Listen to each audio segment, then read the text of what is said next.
السلام علیکم، کیسے ہیں اسلامک انفو کے ناظرین و سامعین؟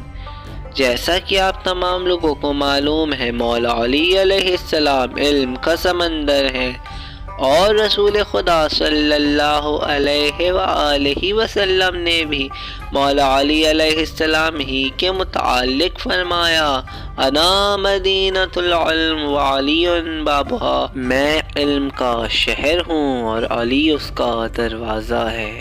کیونکہ مولا علی علم کا دروازہ ہے، جب ہی لوگ ان سے سوالات کیا کرتے تھے تو مولا علی فوراً ہی جواب دے دیا کرتے تھے۔ ایک دن ایک یہودی نے بھی مولا علی سے چند سوالات کیے، جس کے مولا علی نے فوراً ہی جواب دے دیے۔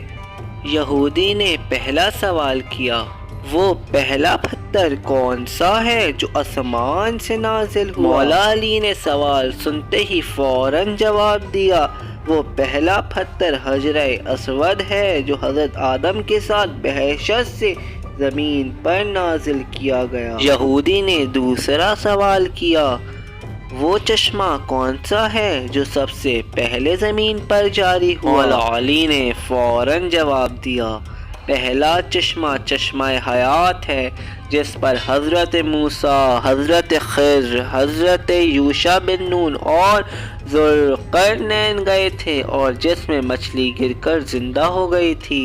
یہودی نے آخری سوال کیا، وہ کون سا درخت ہے جو زمین پر سب سے پہلے پیدا ہوا؟ تو مولا علی علیہ السلام نے فوراً فرمایا، وہ کھجور عجوا کا درخت ہے جس کو حضرت آدم اپنے ہمراہ بحشت سے لائے تھے۔ مولا علی علیہ السلام ہر سوال کا اتنی جلدی جواب دیتے تھے، لوگ حیران رہ جاتے تھے۔ ایک بار کسی سوال کرنے والے نے سوال کیا مولا علی سے، آپ ہر سوال کا جواب اتنی جلدی کیسے دے دیتے ہیں؟ تو مولا علی نے فرمایا، تمہارے ہاتھ میں کتنی انگلیاں ہیں؟ اس نے فوراً کہا 5۔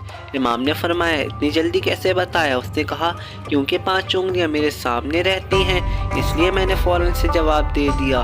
تو مولا علی نے فرمایا، جیسے تمہارے سامنے یہ 5 انگلیاں رہتی ہیں، ویسے مجھ علی کے سامنے یہ پوری کائنات رہتی ہے۔ سبحان اللہ۔ تو اب تک کے لیے اتنا ہی۔ اگر آپ کو ویڈیو اچھی لگی ہے تو چینل کو سبسکرائب اور لائک ضرور کر دیجیے گا، اور اگر ایسی مزید ویڈیوز آپ کو دیکھنی ہے تو کمنٹ سیکشن میں ضرور بتائیے گا۔ اب تک کے لیے اتنا ہی۔ خدا حافظ۔